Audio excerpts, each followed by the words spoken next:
Welcome to episode 150 of the Edufuturists podcast. Wow, we've got to a big milestone, episode 150, and we've got a great guest for tonight's episode. And we're delighted today to be joined by a guest worthy of this milestone, Professor Guy Claxton, a cognitive scientist by training and writer of over 30 books on psychology and education.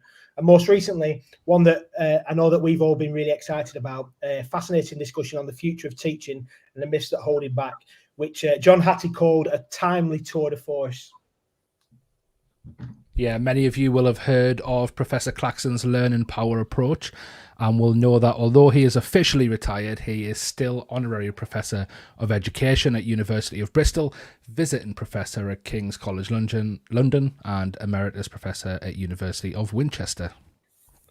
He has a double first in Natural Sciences from Cambridge and a DPhil in Experimental Psychology from Oxford. He is a Fellow of the British Psychological Society, the Academy of Social Sciences and the Royal Society of Arts, and you can find out more about him and his work at guyclaxton.net. I should probably just say that because we talked over each other. That should have been Steve doing that bit, but Steve's just had a massive power cut. So we're waiting for Steve to join us. We're going to go forward. So welcome, Guy. Thank you very much. Pleasure to be with you, boys. Well, we're really excited about this. Obviously, you're a stalwart in the sector. We've read lots of stuff about what you do, and we're really excited to get into a discussion about your book. And we've been talking about the future of education, not as long as you, but we've obviously as Edufuturists are really passionate about that. And when a book comes out that's called The Future of Teaching and the Myths That Hold It Back, you can imagine we were quite excited and wondering whether you'd written the book that we should be writing, that we keep talking about writing. But we are excited to talk about this with you. And I think, well, I didn't mean to steal your thunder, chaps, but you're not stealing any thunder. I didn't read it like that. I suppose it's the excitement really that there's loads of people talking about this, that there's a different way, there's a better way. And I think I really liked and I think it's worth starting with something from the book that you put in almost in the introduction. It says, it's time for the educational slugfest to stop. Traditional and progressive education are both caricatures, and bashing cartoon images of each other is unprofitable and unedifying. The search for a new model of education, one that is genuinely empowering for all young people, is serious and necessary. And I thought that's a great place to start. I wonder if you could tell us why you think that slugfest needs to stop, and why you think there needs to be a new model of education. Well, I have not ever met a school that says proudly on its website, send us your kids and we will do everything we can by hook or by crook to squeeze the best possible GCSEs and A-levels out of them, and we won't do anything else. That's all we care about. I haven't met a school that says that. You look at every school's website and there's always some plus, what I call results plus. There's always something about preparing kids for an uncertain world, or building their ability to be confident and independent learners, or something or other. So it seems to me to be non-controversial. And Daisy Christodoulou says this in her 7 Myths book. You know, it's like critical thinking, imagination, the ability to collaborate, the ability to show initiative. There are a whole lot of traits that are pretty uncontroversially desirable in order for people to flourish in the modern world. So the question is, what kind of teaching, what kind of school organization delivers on both of those objectives? Of course, we want kids to understand important things about the world that they live in, and to get the best possible grades they can, to get the best apprenticeship that they can, or to go to the best university they can. But that, I think, there's general agreement that that's not enough. So the only question is, do traditional methods of teaching deliver on the fine words about wanting the development of these mindsets or character traits, if you like? And some people assert that they do, but the evidence is not on their side. And other people say, hold on a minute, if we're genuinely going to prepare all kids to live in an uncertain world, to be entrepreneurial, to etc., etc. Everybody knows the rhetoric about this.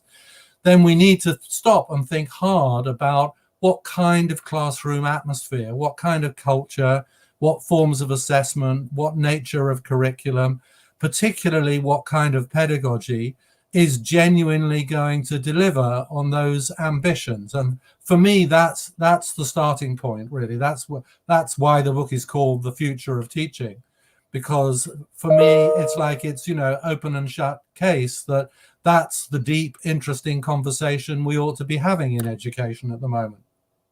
Yeah, I was on a part of a focus group today, and it was with a digital industry in the Sunderland area in the northeast of England. And one of the questions came up for the people from industry to answer was, what can we as a college do to help prepare students better for the workforce that they're going to go into? And we had answers like students having the skills for coding and things like that. But then one person jumped in and said, actually, what we need more of is agility. So the ability for students to be able to unlearn something and relearn it, because the sector, especially the digital sector at the moment, changes every few years. The focus becomes different, things progress. And so the skills that they had when they came out of college, they probably don't need them 2 years later, or they need an advancement on those skills. And they were essentially asking, us as a college, could you please teach these students these skills of that will allow them to be adaptable and agile in the workplace? Absolutely. And you look at all the employers of all the surveys of what employers want, like the Institute of Directors and what have you. They all say the same thing. They say we want kids who can collaborate, who can show initiative, who can be entrepreneurial, and so on. And in fact, it's interesting, the meeting that you were just talking about. There are lots of big companies these days. Google, Deloitte. We have a neighbor who's just retired from working for Deloitte. A lot of companies in that sector, like PricewaterhouseCoopers and EY, Ernst & Young, as they used to be, they're no longer interested in, when you apply for a job with these companies, some of them actually prohibit you from saying what class of degree you got, what university you went to, what your A-levels were, because they are now of the experience-based opinion that those metrics don't predict the kinds of agile minds that they need in their industries. So, there are some sort of fairly radical rethinks going on about preparing kids for the workforce, which I don't think should be the be all and end all of education. It's a major part of it, but there are other things that we should be doing too. That I think we should be listening to what's going on out there in the world of business. I mean, you look at what's happening with artificial intelligence. Been a big report from the Brookings Institute in the USA recently, showing that over the next 10 or 20 years, the losers of the wave of artificial intelligence that's coming down the road at us will be not just the blue collar jobs, not the blue collar jobs anymore at all. It's not robots on car production lines. It's the traditional middle class professions like medicine, like accountancy, and so on, which are going to be at risk from artificial intelligence, from robots, from automation. So there are all kinds of forces around which, we can't just stick our heads in the sand and say, and good old, an A-level in, math, science, and physics, like maths, chemistry, and physics, like I did, that's going to be enough. If we're going to be intelligent, if we're going to be, as Boris Johnson just said, grown up about education, we need to be thinking hard about these things, not just retreating into our bunker and insisting that direct instruction is the only thing that works. Yes, sorry, I apologies for joining late, and yeah, the robots are coming, as you can hear. Alarms probably going off everywhere. We've had a power cut, and it's just back on. But yeah, I've done work with some of those companies, and it's an American term that they bring across. But this whole thing of developing and recruiting based on something called GCA rather than GPA. So obviously the academic ability, but also your grades, and looking at the cognitive ability and a pyramid, and looking at leadership at all levels. Google obviously call it Googliness, as they would do, but then the whole ability to see how you can be a critical thinker, how you can go through those processes and apply yourself, but also grow into a role and be agile and develop over a period of time rather than just where you're actually at. And I think, and I've been through those processes, and it's a very different thing to any job role I've ever been in or been for in any education, because education is geared up to, and those that serve education are generally geared up for the old ways of working, as I would call them, I think. Yeah, absolutely. It's important to know some stuff. Some people exaggerate we don't need any knowledge and you can Google everything. And there's some truth in that. But, we need some knowledge. But also, as the great psychologist Jean Piaget said when he was asked to define intelligence, even more important than knowing things is knowing what to do when you don't know what to do. And that's the world I live in. It's the world that you live in. It's a world in which David Perkins at Harvard talks about education for uncertainty. It's part of our job to try and fill kids with sort of metaphorical backpacks with knowledge when they're at school. But it's also a big part of our job, and a less familiar part of our job, to get them ready to know what to do when they don't know what to do, to deal with uncertainty, to be agile. This term mental agility or learning agility is the fashionable way of talking about learning to learn, which is something that I've been talking about since I wrote my first book on learning to learn in 1984, before you guys were born, probably. So, the year I was born. The year you were born. Excellent. A vintage year, I would say. Yeah. So, it's like we need to have some serious, thoughtful, imaginative conversations about these things, not just kind of try and adopt some dubious bits of cognitive science to try and support the idea that all would be well if we went back to, the kind of stereotype grammar school education of the 1950s, and sit kids in rows and told them stuff. That's part of our job, but it's not sufficient. Yeah, and I love that. And I was part of a school that learned a lot from on that learning to learn stuff from Cramlington and some of the others that kind of worked hard on some of that. And we were quite explicit about learning skills, the ability to the learning to learn as being not just explicit, but also they did have it as explicit sessions, but also putting that as part of every curriculum area, that you have to think about that idea of how are we learning. And I love the fact that you are coming at this not just from a theoretical idea around educational philosophy. You're talking about this as a cognitive scientist, and actually how people learn and how students learn is really important, because we're based in a situation, aren't we, in a sector and a system that is based around memory testing, cramming full of information, and somehow expecting these students to pass exams, and then they don't really need to know anything, and it's just doesn't seem to be working. It doesn't. Not only is it not working in terms of the big picture stuff that we've just been talking about, but it doesn't even work as a preparation for university. When you get to university, you'll be much more on your own. You'll have to be much more self-organizing.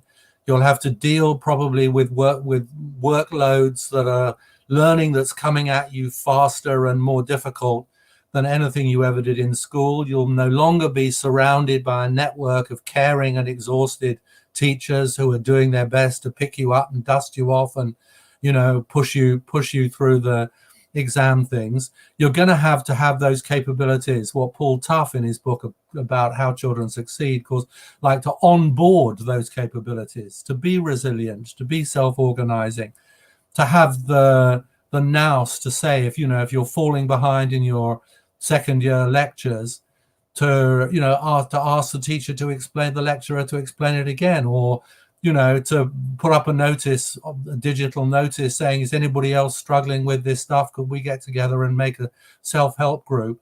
It's like you have to have the courage to be able to deal with the overload and the uncertainty.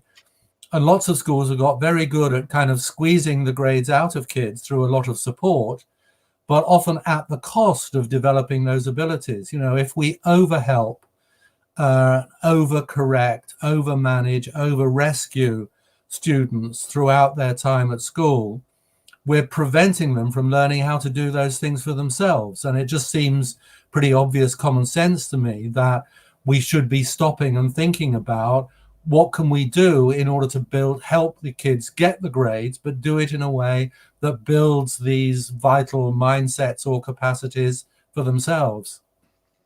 I've got an interesting thing to throw in there, Guy.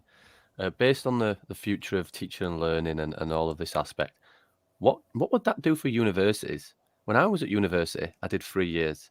My first year, luckily, it wasn't £9,000 at the time. My first year was a gimme year where I learned to be independent and develop those skills and all of those kind of things. Would it then, do you think, would that shake things up and actually then become a view where actually we're already prepared really for those kind of things because we've spent longer learning to learn rather than, and that'd be a big shake up in terms of the investment that universities get from students potentially. Yeah, absolutely. But why, yes, of course. And, there's a strong argument for the sort of more like the Scottish system where you do a sort of general liberal arts, or a lot of American colleges, liberal arts first year, which is where you ought to be, freeing up, developing that mental agility, those research skills and so on. But why wait until kids get to university? Why not start when they're 5? In fact, interestingly, you talk to a lot of early years educators and they will say, when I start talking about kids managing their own time and learning to structure their own day and learning to evaluate their own work for themselves and learning to give and take feedback to each other, they say, yeah, we do that. We do that with 4-year-olds and 5-year-olds. That's a big part of our philosophy and it's very practical. And we're absolutely, we're well on the track, Prof, to getting down to this stuff. But you talk to people who are teaching year 6 or year 10 or year 11, and somehow or other the pressures of the assumed and real pressures of the examination system has forced us into a way of operating which is much more, we spoon feed and then we complain that the kids want spoon feeding. Well, what a surprise. Yeah, I'm a chair of governors at a primary school, and I was in there last week, and it was really interesting to see the early years provision and see how quickly the kids were developing even after 1 and 2 weeks, and those skills and that learning through play and all of that process. I think it's just a really interesting one, and they lose it. Yeah, I know. But also we traditionally we've helped them lose it, to our shame, I think. It's interesting. I just wanted to pick up on one thing. I was a great fan of Cramlington when it was around, but of course, this interest in the process of learning and helping kids get better at the process of learning, that was new stuff when I first started out in this thing. And like back in the 1970s is when I first started thinking about this stuff.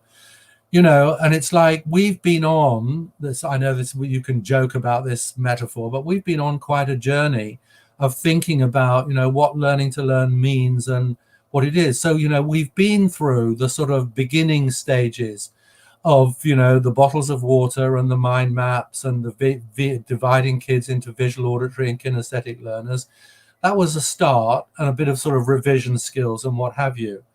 But over the, I don't know how many, 40 or 50 years since then, we've learned a lot, we've researched a lot, we've developed much more sophisticated ways of thinking about how we can help kids build these mental mindsets or these mental habits. But, some of the sort of, the old guard, and particularly the young old guard, don't seem to have noticed that. They just, carry on poking fun at some of the earlier excesses or oversimplifications of this desire to think more deeply about learning to learn and think that's where we still are. Well, wake up, guys, read some of the research from Project Zero at Harvard, read some of the things that I've read and you'll see that, you know, this is a much more serious and well-founded, scientifically well-founded set of approaches to education than the things that were around in the, you know, the early years of this century, or, you know, the 1980s or the 1990s. So, but some people seem to want to, you know, like keep throwing stones at the, you know, the early mistakes of what they call progressive education. But, you know, we're doing a whole lot better than that now. Yeah, we are. We are. I was waiting because I know that Dan wanted to come in. Did you have something to add in there, Dan? No, that's fine. So I think as we get into the discussion around the book, and I think this ties nicely into what you're suggesting are the myths that kind of hold us back in developing and thinking about the future of teaching.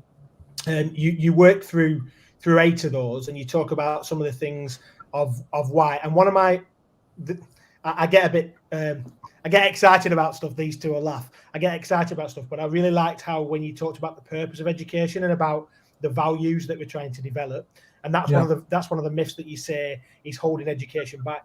So I wonder if you could maybe go into some of those myths, particularly around values and purpose, and kind of explain to us why you think that's going to force us to change the future of education or the future of teaching. Well, you know, it's back to what I said a while ago. You know, I think that we need to be what we owe it to kids to have a look at, you know, the demands of modern life. There's a very influential book in my background by another Harvard professor called Robert Keegan, which is called In Over Our Heads, The Mental Demands of Modern Life. You only have to look at, you know, the number of passwords you have to remember, the rate of change of technology, all of that kind of stuff, to say it's like it's cognitively demanding being alive, even just, you know, coping with your bills and, you know, the fact that your energy supplier has just gone bust, or, you know, all those kinds of things. So, you know, I think it's not very radical to say that, you know, it's time to lift our eyes from what I call the near horizon of traditional educational objectives, which is basically examination grades and examination success, and schools, you know, priding themselves on, you know, the honors board of students who got to, you know, this university or that university. All that is necessary, but it's not sufficient. We need to be thinking more deeply about what it is that gives kids a good, stable launch pad for life in a time where education is changing, where knowledge is changing, where employment is changing, and so on. So I think, you know, in terms of the values of education, we're back to this, one of my little slogans is results plus. One of the things that some of the critics say is, well, one of the myths is this idea that you can't teach knowledge and skills together, that somehow or other there's some essential conflict between teaching kids, let's say, how to be critical thinkers, and teaching them, you know, good old-fashioned knowledge, filling them up with good old-fashioned facts. But that's a very naive view of what developing mental skills is about. It's not like, you know, we haven't got enough time to teach history because we got to send them off to their learning to learn lessons. We did go through that phase, but that's not where schools are at the moment. Actually, where we're at the moment is seeing that in every lesson, whether you like it or not, there's a subtext about the nature of learning that is required or invited, what's going on in this classroom. There's like an undertow in each classroom about, which is either pulling kids in the direction of becoming more independent, more adventurous, more thoughtful, more critical, or that is pulling them in the direction of becoming more passive, more docile, more dependent, more only interested in the mark, more frightened of making mistakes. Now, if we're not vigilant about that, if we're not worried about that, then we end up with, like, these, you know, thousands of young people each year who go to their universities and they've got 3 A stars and they've got to a good university, but they don't know what to do when they don't know what to do. They haven't got that resourcefulness and that resilience from their education. So that's what I mean when I say we need to be more interested in the far horizon. It's like, how are they going to cope when they get to university? Not just what do we need to do to squeeze them over the threshold of getting the A and 2 Bs that they need to get to read engineering at Manchester or whatever it might be. That's not sufficient. It's not enough. And I think the old, the new fogies, if you like, the sort of the people who are trying to defend this back to basics attitude simply refuse to engage with that conversation. And I don't quite understand why. Or they somehow assume that if you give kids enough facts, then sort of by some kind of alchemy, these desirable qualities will automatically occur. But not in my experience. I know lots of people who are full of knowledge, but they're not full of wisdom or common sense. They don't have much mental agility. So I think we do need to be thinking hard, particularly about the kind of forms of assessment and the forms of pedagogy that are going to genuinely deliver on these additional outcomes that all kids are going to need. Yeah, I think could probably go on a few different routes there, and I think one thing I think we probably should mention is that the whole system of schooling, because I think that, when you say, right, we've squeezed every bit of knowledge into the student, they've got 3 A's at A level and they're off to a good university, but they're lacking those skills. Is the reason they've got those 3 A stars because the school or their sixth form or wherever they've been have just crammed that into them, have kind of militarily made them revise, and is there a fear that for those who do kind of want to teach the skills and have a more wholesome educational package, that they're not then going to do as good at the end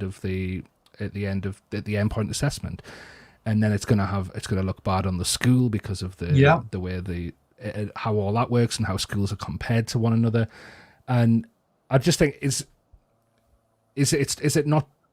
Because it can sound very simple, can't it? Well, let's just provide a more wholesome curriculum. But does the whole system here not need to change? Because if those pressures are on the school, if they're on the head teacher, they're on the teachers to get the grades to then how do we do that? How do we change it? I mean, it's a deep question that we need to be asking. We can't sacrifice kids' creativity and their innate intelligence by turning schools into exam factories. I go into lots of schools, or I used to, not so many these days because I'm supposed to be retired. And very often someone will come up to me, before I've given them a talk, and said, well, we're not just an exam factory, And there's a kind of anxiety behind the need to try and reassure me about that, which is like the fear that we are, that's what we've become because we don't know how to do anything else. And that's, I think, why that's the big question.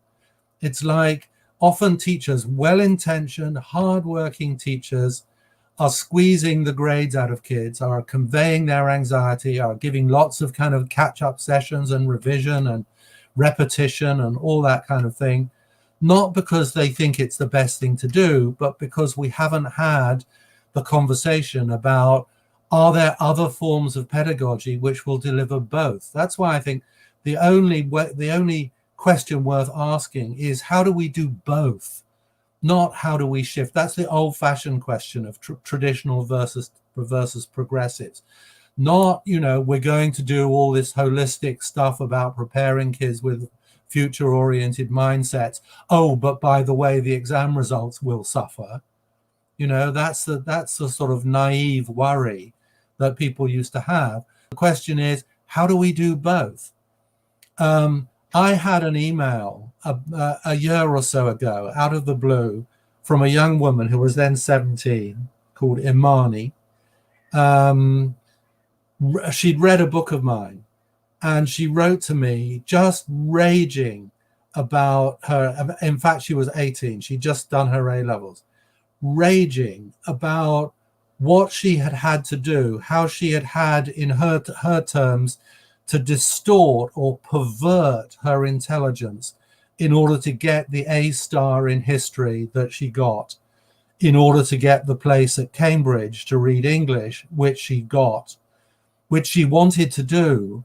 But the way she had to do it, what was required by the system that you were talking about, seemed to be, her teachers seemed to think, with the best will in the world, that the only thing they could do was kind of to drill the facts in, to make sure that she knew all of this, to know how to write an A-grade essay, what the opening paragraph had to look like, to turn it all into something out of which all the interest, all the creativity, all the imagination, all the thoughtfulness seemed to have been squeezed.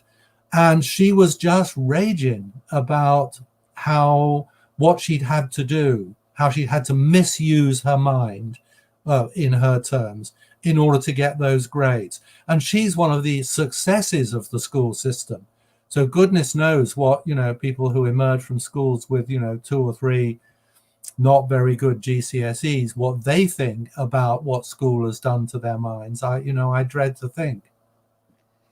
Yeah, this is a topic that has been really close to my heart since probably 2017, really, and probably before that. But I was lucky enough to be supported by a lady called Jeannie Rogers, who was my line manager. I was looking after technology enhanced learning. I'm originally a PE teacher, and I've done different roles around coaching and mentoring. But there was a potential issue, something that one of the teams wasn't performing in the college, the library team. So I had an opportunity to then, what do we want to do? How can we change things? And it definitely wasn't my idea, but it was something that I'd been looking at, and it was around what we then coined independent learning. So the 4 C's, the creativity, critical thinking, and all of those, but also some of the other skills and the values and the ethos and everything that we talked about, and then digital skills. So I was already looking after teaching pedagogy around education, technology, and innovation, but I took on the library team, and I changed it to be something that still looked after resources and supported students with study skills and other bits, but then supported students outside of the classroom, in the first instance, around these skills. But also the majority of my work really was around culture change and transformation, and working with teachers around getting on board with things that we put into observations. And when we say observations, it was a coaching observation framework. So it was really supportive around skill development and making sure that actually whenever they were providing, so they were teaching and learners were in there learning, they had a focus on independent learning skills. And we were doing that since 2018, and that sounds many years after, and really immature in terms of the process that you've been talking about, but we absolutely loved it. And I think that in the end, the teachers really bought into it.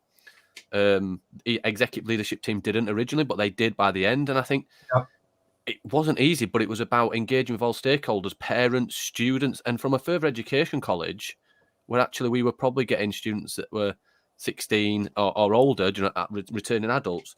The real challenge probably with learners was that cognitive load, and they felt they were learning less because they were trying harder. And they'd been sitting there as passive vessels in many schools that they'd been in, sitting there, been given instruction, been told to learn, how to learn, and you listen and you make notes, and hopefully it'll come out. And for many of those learners, it's not a positive outcome. But yeah, that was probably the hardest thing. And then I remember a couple of years ago finding some research from the University College London around that whole process of, I can't even put my hands on it, but it's around the whole process of, they did some research, and I don't know the exact name of the research and everything else, but they were saying that students identified that they thought they were learning less when they were being active in their learning. They were engaging and developing skills around just this knowledge-rich curriculum, this term that the traditionals are using. But then actually there's a research developed. It found out that students learnt more because they were doing different ways. But it was all that thing of students don't know this new way of learning. Parents clearly don't, because they come from a traditional system before it, and it's engaging all of the different stakeholders to have an understanding of this is not worse. This won't be to the detriment if we get it right. Yeah, but like exactly. any journey, it has to start and it has to be developed and it has to be treated properly, so that it's not just, oh, well, let's do a project, and your project actually isn't, and it's not really project-based learning, it's just a project around a subject. It's not actually what it's meant to be, but it's a real thought-out process over, and I've just left further education and I've gone into the private sector, but over those 3 years, we weren't getting it right. We were getting it much better and we were developing it. But yeah, I just think this whole thing of, knowledge-rich curriculum and knowledge versus skills and all that, I just think it's a myth, and I think it's wrong. And social media is rife with people being ripped down for their views. I think that's one of the issues. Yes, well, social media is a license for people to think angrily and superficially. So, I ignore it. And I think anybody, if you value your sanity, you don't pay too much attention to what goes on there. You can't think carefully in however many, syllables you're allowed on Twitter these days. You have to be a bit more careful. The thing about, what you described, I wish I'd known you 3 years ago, because we've just one of the series of 4 books that we've produced on the learning power approach is built around the stories of successful culture change in schools. It's a book for school leaders. The kinds of things that you were saying are exactly the kinds of things that all the contributors to that book were saying. It's like, we have to be sophisticated about this. We have to be grown up. We have to be clear about what it is that we're trying to help kids develop, not some kind of, fluffy, holistic notion about, play or laissez-faire or liberal or the whole person. We have to be well defined, and we have to see it as something that takes time, that you have to work through. You have to have a clear sense of where you're heading with this stuff. But then it also requires as you were saying, pretty determined and committed leadership in order to help teachers understand that this is, and parents, that the results are not going to plummet if we do this in a gradual way. That's why my whole approach, the learning power approach, is all about, clarity about where we're taking our school, but a sense of sort of relentless patience or patient relentlessness about how we're going to get there. And it does require a bit of hand holding and a bit of, allowing people's anxieties to surface, and a whole lot of coaching and valuing people in the school who are already sort of further down that track, and empowering them to be coaches and supporters for other staff who are a bit more timid or maybe suffering from some of these mind myths that have been around about saying you can't teach knowledge and skills, it's just impossible, what have you. So, I would love to be, if I had more years left in my life and more energy left, I think we're just ripe for, now we can, we know what it's going to take. It's not a quick fix. It's not a magic bullet, but we do have ways of thinking and talking about what that culture change process is. And, we can map it in terms of maybe, 3 years or so, that you can actually really create a sea change in a school. And I've, seen lots of head teachers do it in all kinds of different circumstances. So, yeah, absolutely. I completely agree with you. We need to be grown up about what our offer is to kids, but also about the complexities of how we do the culture change process in schools. So, and I just wish more and more schools, and I think this is happening, but I'm impatient, because I'm 74 and I may not have long left.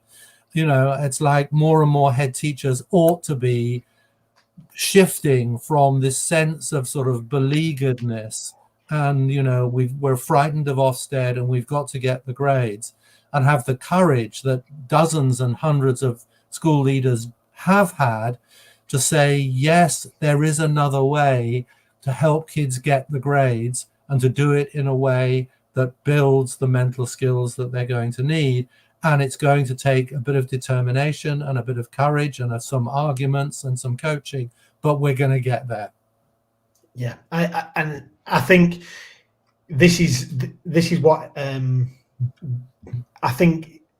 If you speak to teachers, you speak to school leaders, and we do regularly, we talk to these people who are desperate for something to change, and I think the models that we've had just aren't. It's not an either or, and we really like that way you talk about that in the book, because I love how, and I know that you're quite scathing on some of the approaches, but you're also scathing on both sides of the argument. It's not like it's not just you saying the trads are wrong but the progs are right. You're actually saying there's limitations in both ideas. But I really want to just drill into, if it's possible, to talk about this your learning river as an analogy, because I think our listeners will really benefit from that as a visual way of understanding your approach, and you think the way that we could go in terms of teaching. Sure. Well, it's for me, it's a kind of guiding image, the idea of the learning river, which sort of developed in my mind as to counteract the other image, which is being sold by these proponents, these sort of neo-traditionalists, which is like an image of tug of war. There's this tug of war going on between knowledge and skills, between rigor and relevance, between grades and personal development. It's like they seem committed to setting this up as if it was an either or thing. And my image of what's going on in the classroom is different. It's not like, it's like you've got a bunch of people pulling for knowledge on one side of the rope, and bunch of people pulling for skills on the other side of the rope. And if the skills people gain a few yards, that means that the knowledge people have lost a few yards. It's like, we've lost time to do Shakespeare or algebra because the learning to learn people are winning in our school. That's a completely unnecessary and unhelpful polarization. So my image that I came up with is like this: the learning river. It's like, in any classroom, at any time, learning is going, three different kinds of learning are going on. One is the transmission of knowledge and the accumulation of understanding. The second is the development of skills and expertise, particularly intellectual skills and expertise, knowing how to deal with the knowledge, how to critique it, how to organize it, how to paraphrase it, and so on. And there's a third level, which is the development of more long-lasting attitudes to learning. Do I feel confident? Can I use my imagination? Do I persist when things get difficult, or do I give up because I'm feeling stupid or because I can't do it quickly? So my image is of like these three different kinds of learning are like three layers of water, of the flow in a river. If you imagine the cross section of a river, so the knowledge is sort of on the surface, it's bobbing along on the surface. It's pretty visible, and it tends to be fast changing, particularly in secondary schools. Here comes a blob of, the ionic versus covalent bonding, and now here comes a blob of the plantagenets, and now here comes a blob of metamorphic versus sedimentary rocks, and so on and so on. It's like all that. We're very familiar with that stuff. And then a little bit further down the river, well, it's like things change a little bit more slowly. The water flows more slowly down the river. Skills are developing, forms of disciplinary expertise, learning to think like a mathematician or a historian. But what bugs me is the layer down at the bottom, where it's darker, it's harder to see what's going on down at the bottom, but it's where the big fish tend to hang out. Are these attitudes or mindsets towards learning?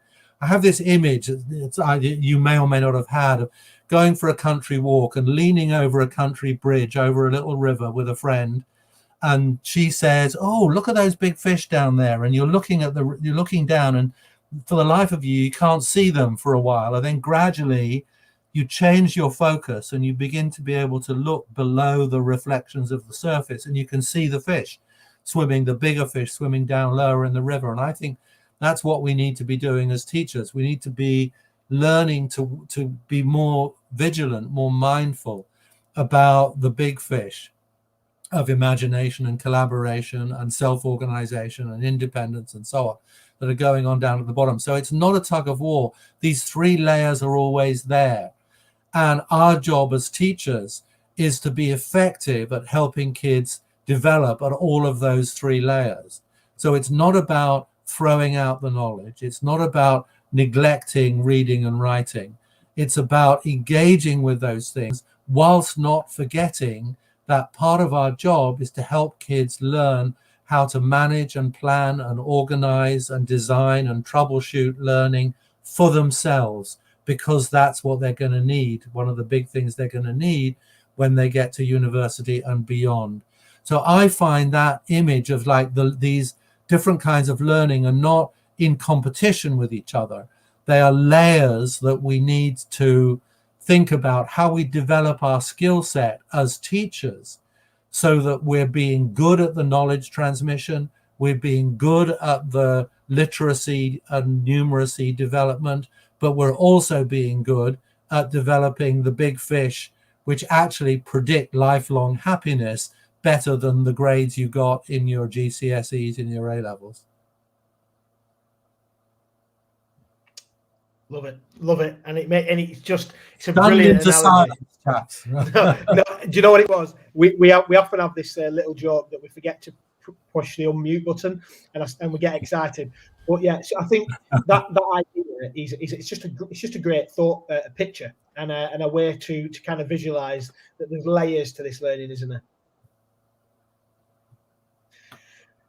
So.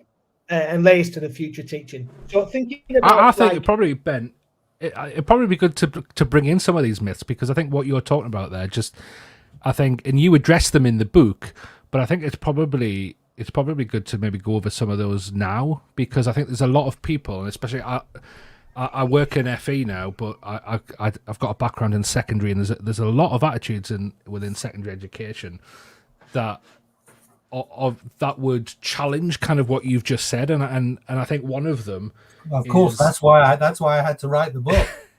yeah, but I think for those who haven't read it yet, I think it'd be good to like have a look at some of these, because one of the big ones, and I remember hearing it a couple of years ago, was that, well, how can we go on to skills? How can we go on to other things other than knowledge if students don't have the facts yet? How can we expect them to do something with knowledge if they haven't got the knowledge yet? But I know you address that in your book, don't you?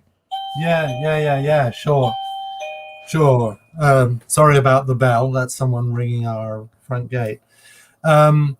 So yeah, it's like, so that idea, that image came out of some old research, which is quite interesting, about the different ways that chess players, that experts and county players and beginners think about chess. And if you look at those things, you will see quite stark differences between the way chess grandmasters and beginner players think, different ways in which they see the board.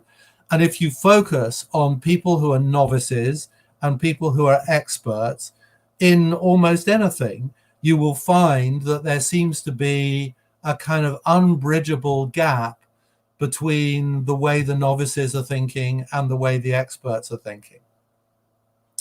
Now, you could conclude from that if you're a novice, there's nothing you can do that is at all expert-like.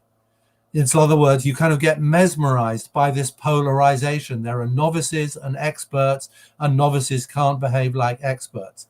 But hold on a minute. Every expert was a novice once. Why don't we get interested in the steps, the progression that got them from to be novices to be experts? And the way they got to be, the way you got to be, the British Grand Master of chess, who, for actually the guy who was for 3 years, the British chess champion was a PhD student of mine a little while ago. So I know a wee bit about chess. That, you know, when you're a beginner, you develop by playing games, you develop by thinking, you develop by having a go and it not being very good. You develop by small steps, which over the long course get you from being not very good and quite naive to being quite expert. So, you know, it's just like it's a matter of your perspective, isn't it? If all you're interested in is putting on your polarizing glasses and saying novices are completely not like experts and we have to fill them up with like facts, it's like chess grandmasters don't get to be grandmasters simply by rote learning dozens and dozens or hundreds and hundreds of chess matches. They learn by thinking, and their thinking is limited, and then they try something else, and then they embed another bit of knowledge, or they read something else, or they get a coach. You know, we develop by progression. We grow through what the philosopher Karl Popper calls conjectures and refutations. We think, we imagine, we try something out, we have an idea and we try it out and it works or it doesn't work. And if it doesn't work, we learn from that and we do something else. That's what learning is, good old-fashioned trial and error. But you need to be involved in the trialing and the erroring in order to make your way along that journey from naive novice to experienced expert. So it's a kind of perversion of the research to jump from the idea that novices and expert think differently into the, to my mind, ridiculous assumption that the only way to get from A to B is to stuff kids full of undigested facts. And then somehow eventually, you know, when you've stuffed them full of enough facts, they will be able to think. It's like, the image I have for that is like, you know, we're not going to get an architect to design the extension on our house. We're going to ring up Travis Perkins and get loads and loads of lorries to come and dump loads and loads of bricks on our front lawn. And then eventually, magically, those bricks will organize themselves into a conservatory. And it's like, hold on, right? You know, that's not going to happen. I'm with you on that, Guy, but I also think about my education. And I went to I went to a grammar school, and it was very much rote learning. I did Latin at A level, I did classics at A level, I did history at A level. Very much rote learning. I did all right, and I've also developed into somebody who's become a bit of a critical thinker. And I don't think actually the education I experienced was that. And also, I think I don't want to teach like that, and I also don't want my children to learn that way. But there is an argument, surely, that that is one way to learn. It's just not the only way to learn. Is that fair, or? Yeah, well, yes, of course. You know, it's like we're back to this polarization thing again. Of course, there is a role for, the way I think about this now is, you know, particularly with all this claim that research has shown that any kind of discovery learning is somehow or other pointless or destructive. It's like, you know, we need to get a balance. I'd be interested to hear what you guys think about this. Between exploration and explanation in the classroom. And the direct instruction people say all exploration is a waste of time because you can simply explain it and then you can test it and then you can revise it and then you can rehearse it. And any kind of exploration is a waste of time because kids are just floundering around pointlessly. Not being able to do much and just wasting time when you could have been telling them important stuff, right? So I'm not against explanation, but I'm against the polarization which says, you know, the only way to teach them is by, you know, not wasting their time and explaining everything up front and then drilling it in and then making sure that they can regurgitate it on the exam paper. If you look at what most teachers that I know do, there's a much more sophisticated blend of exploration and explanation. You explain a bit, and then you set some problems which are a bit tricky or a little bit difficult, So kids have to talk to each other, or they have to think, or they have to stretch their imaginations to try and think, what might this word mean if we're doing a French translation? Or is there another way of trying to solve this maths problem? So I think that's really important, that it's not either or. Again, it's that whole concept that you talk about. It's not about one or the other. It's not about like you said, exploration or explanation. And I think I have that explanation model. But I do actually think now, the way that I learn how to use technology, the way that I learn how to use my phone, the way that I learn how to all sorts of things, I don't read a manual, never read a manual. I try by exploring. So, sure. Then as do 5-year-olds. They explore new technology completely fearlessly, and they master it orders of magnitude more quickly than their grandparents do.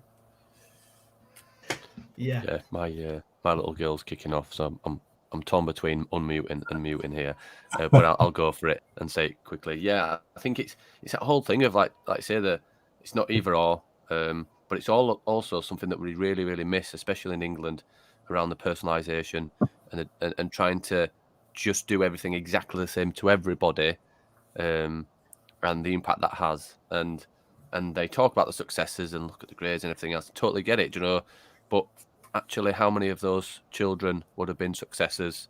I look to Mr. Ben Whittaker. How much of Ben would have been a success and got to where he would have been regardless? Yeah. Some children will do that, but actually, there's some great teaching out there, and through exploration, whichever, it works for different people. But also that whole myth of there's a million or more kids, I'll call them kids, learners, that fall out of education and are just tarnished with bad kids. They're falling out because actually they misbehave, the bad kids, this is why they're not doing it. But actually, because we're not exploring different options, different variations, different elements that could be successful for different people. Yeah, I think we're losing a massive percentage of children just by the fact that, and then they come into FE or something later, or never at all, with a real bad view of education and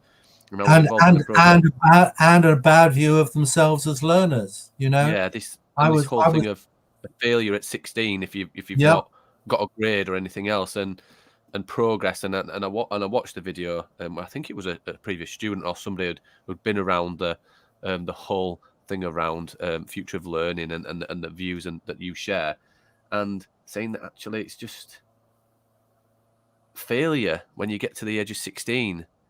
Have we prepared them for that? But also, what does that look like? And is it a failure, or is it just part of the journey? And actually, they need to know that not everything's fluffy clouds and everything else. But at the same point, it just sounds really catastrophic that, I'm sorry, but yeah, you're just going to have to. And like, we get them, and Ben, you've been in FE, and Dan, you're in FE now, where kids are coming really upset and saying, I've got to do another year. Because, how do I get around it? Because they see that as a failure, because we talk about a finite thing of you pass your exam, then you do this, then you pass that exam, and you go on to do something else. And the education system, and I know that you talk about values, the values of education now is to pass an exam, an endpoint assessment, and that's it. That's my view, and I just think, there's not either or, but I think it has to change to be a little bit more personalised and have an understanding of not everybody learns different, but people want to explore. People want to sit there and listen. There is different things, and that could be week in, that can be lesson in, that can be very different from day to day. It's not fixed, but we have to change it. We have to change absolutely, and it's not, it's not a big revolution. I mean, Dylan William, who very kindly wrote a foreword for my book, is often seen as a supporter of this sort of neo-traditionalist approach. But, it's like there are small things that, particularly within his approach to formative assessment, you can do in a classroom. Like, making sure that when you ask the class a question, not always, but often, the question that you ask is an open-ended question, which everybody it's not just the right, wrong, it's like, who won the Battle of Hastings? It's a question that requires some thinking, and a question that everybody in the classroom could have something to say about. And then you don't immediately go for the hands up. you say, you know, talk quietly to your partner for a minute or two, and then I'm going to pick on one pair to say, you know, what your response to this question is, you know, and you get a different mood in the classroom. You get a different mood from this sort of anxious, is it right or is it wrong, to actually there are some things we can think about here, you know, and there are opinions which are valid. Part of the problem, I just want to put this in, is that a lot of this neo-traditionalist stuff comes from another of the myths, is that maths and science teaching are prototypical of all teaching. And they're absolutely not. Maths and science teachers have no idea what goes on in an English literature lesson. The sharing of opinions, the arguing, the nuances of character in the play that you're discussing. It's a completely different world in which it's not about right and wrong, in which opinions matter, in which nuance is important, in which you're learning to be a more sophisticated critic of what you're reading and what you're understanding. So why don't we let's take design technology and English literature as prototypes for our models of pedagogy rather than science and maths, and then let's see what education looks like. I think that would be quite an interesting inversion. I think a lot of what you're saying as well links back to the well-being of our learners as well, of our children who are going to these schools. And I've heard you talk before, Guy, about how school is a major source of stress for students. And I think when I heard you talk, you said something about how, and then we put on a mindfulness or a well-being session on the side to help them. And actually, we failed to address the problem that it's actually the way we're running the school that is causing the stress for our students. And I see that. I mean, I have been in education for a long time, just a few years, and even in just a few years I've been in, I've seen the amount of students who suffer with mental health as a result of the anxiety of being in certain types of lessons and being forced to learn in a certain type of way. I don't know what the current statistics are, but the numbers of hundreds and thousands of kids who call Childline, you know, every year with exam anxiety and real kind of deep stress about school of course, learning is difficult and some people are going to be better at some things than others. This isn't about some kind of Pollyanna view of the universe. But in my view of things, and I don't think it's that naive, school should be about giving kids the resources to cope with stress rather than being a source of stress itself as much as possible. You know, and that's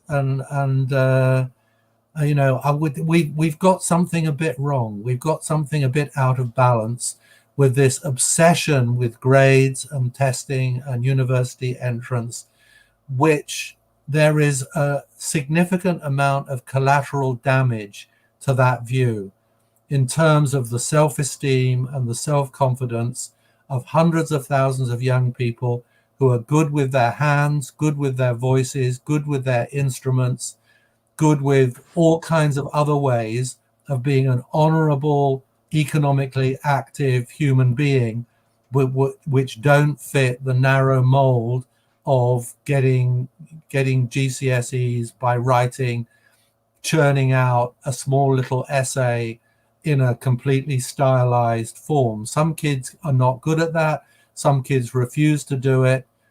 And to have simply one kind of hoop that all kids are supposed to jump through, when some of them are not interested in that hoop and some of them are not good at that hoop, doesn't mean that they're not intelligent and not worthwhile human beings. And if they leave school with the impression that the most important thing they learned at school was that they're stupid, that's not their fault. That's our fault. That's a shameful side effect, an unacceptable, toxic side effect of the way we've organized our education.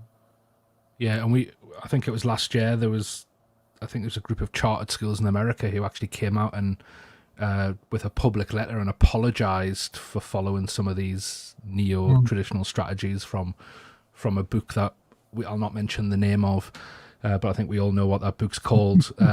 And they had to apologize because a lot of their students who are now in their 20s wrote to the school and outlined the damage that had been done to their self-esteem and to their mental well-being from strategies such as having to stare at the teacher continuously, from strategies that make them all clones of each other. You talked about before Dylan William and how to ask questions of the students, and there's a particular strategy in that book called cold calling, where you just literally go to a child cold and I've seen that kind of put a class of students on edge. Absolutely. Because they don't know if you're going to come to them.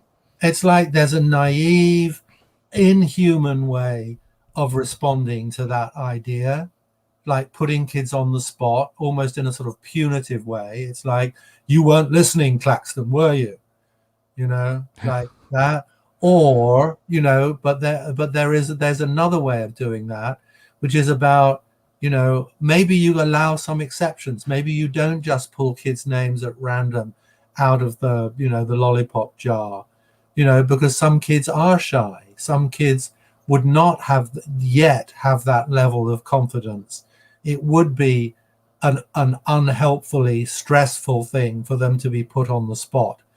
But if you're a teacher with a kind heart and you know your kids, you can organize your classroom in a more delicate way so that you can create a more thoughtful and adventurous thinking culture, and also, you know, be cognizant of the fact, be kind about the fact that not everybody is going to be equally adventurous, equally confident at the same time. That's part of our skill. That's part of why we get paid money, because we get to know our kids and we can nuance what we're doing in the classroom.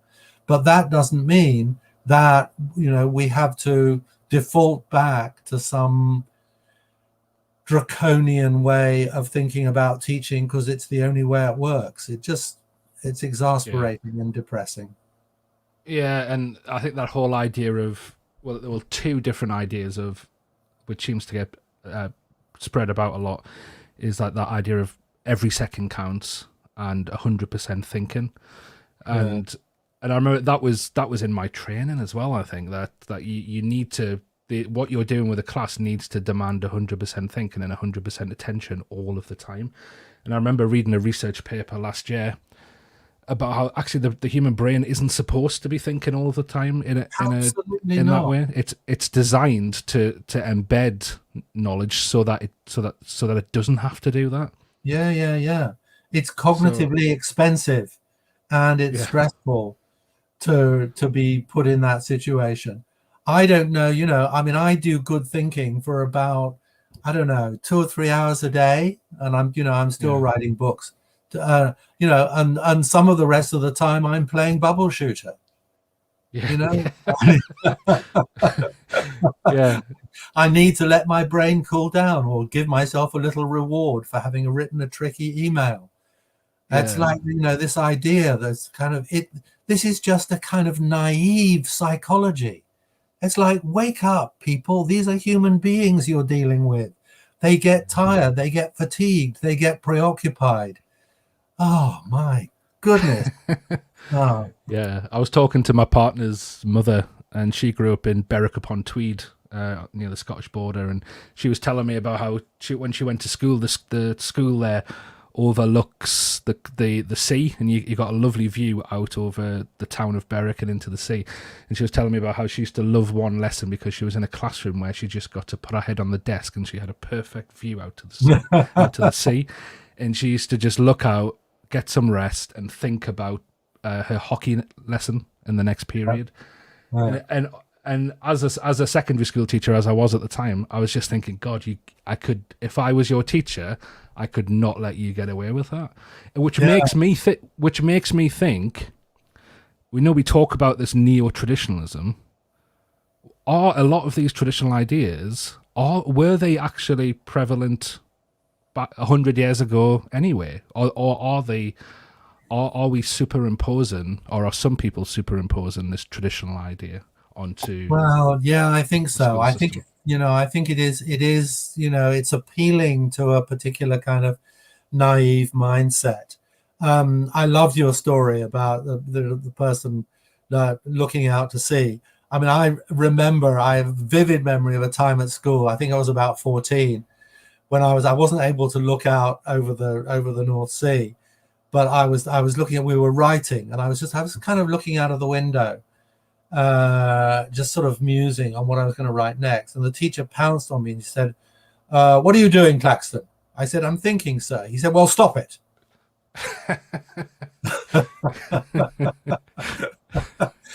And that, Einstein spent 60% of his time gazing out of the window, looking at his study wall. Creativity requires leisure. It doesn't require. It requires, I don't know when you get your best ideas, guys, but I get my best ideas not when I'm kind of, stressed by a deadline. I get them when I'm in the shower, or when I'm walking the dog, or, when I'm mowing the lawn, or something like that, when my mind is not stretched to the limit. That's a fairly obvious piece of cognitive science, that creativity requires a relaxed mind. Now, let's apply that bit of cognitive science to the classroom. Let's say, okay, let's have a little bit of time out, or, we'll do 2 minutes mindfulness practice, or in order to let our brains. I was in a classroom, primary school classroom a while ago, where they had little practices about creativity. And I said to one girl, "So what's all that about?" She said, "It's so you have little bits of time where you can let your brain cool down a bit so it can bubble up with new things." And I thought that was really beautiful encapsulation of what cognitive science knows, that 6-year-old knew, but most teachers don't know. They don't allow that time to cool down so your brain can bubble up with new things. We've got to be busy all the time because what? Because the devil makes work for idle hands, or some naive puritanical notion that's got embedded in the educational mindset. I don't know. Oh, you know what? It's one of those things where I'm just like, yeah. Can we just listen to this, and can we just continue? Yeah, it is. It's definitely. I think it's that respect. I think as well, that understanding. Yeah. And that they are children, but like you say, they're human beings, and we might not know it all. You asked the question of when do you do your best thinking. I'm still waiting for mine, my best thinking to happen at some point, and I'm sure it will. But you know what? I always kind of led when I got a new group, and when I was teaching, I always said, this is a respect thing. This is, built on respect and trust and everything else that goes with it. That whole thing of going hard and everything else. Yeah, totally get it. You have to build that, and students will learn to trust and everything else. But it's all that thing of, I always used to say to them, I'm not naive enough to think that there's nobody in here that's more intelligent than me. I'm just further along my journey, and I've just been here a few more years. And I think it's that whole rhetoric of we are teachers, we know more, and everything else. We might not have more knowledge at that point because of our experience and our years, but there's some real talented kids. They are the future. That's what we have to remember. They are the future. We need them to allow them to think, create, and but still learn. But learning absolutely. And it's like, it's like, and there is another way, and it's not, and it doesn't reject knowledge, and it doesn't reject exams. Have any of you guys been to have a look around XP School in Doncaster? We've had XP on, we know some of the guys there, and we've talked to them, and I've never actually been. It's like, this is a school that is getting good results, much better than the local average, much better than the benchmark, out of kids, and they do it out of a love of kids, a respect of kids, and detailed, demanding project work that they do throughout the schools. All the things that the neo-traditionalists say, quote unquote, don't work. There they are in Doncaster. Kids, some of them from backgrounds that are quite challenging, but in school, they're thinking like experts. They're thinking, they're struggling, they're communicating, they're stretching their brains, and they're getting decent GCSEs. I don't know about their A-level results yet, But, you know, we can do both. There is this crock of gold at the end of the rainbow called both and, knowledge and skills, rigor and relevance, explanation and exploration.